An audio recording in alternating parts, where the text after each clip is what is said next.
What's the meaning of action? Action. Action. Action. Action. Action.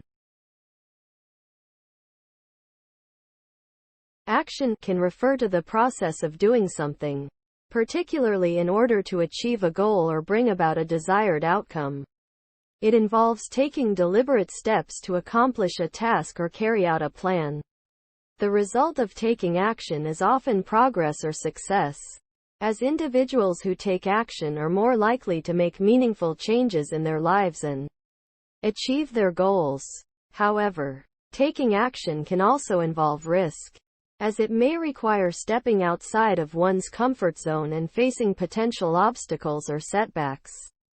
Ultimately, the meaning of action is tied to the idea of making things happen and creating positive outcomes through deliberate effort and determination.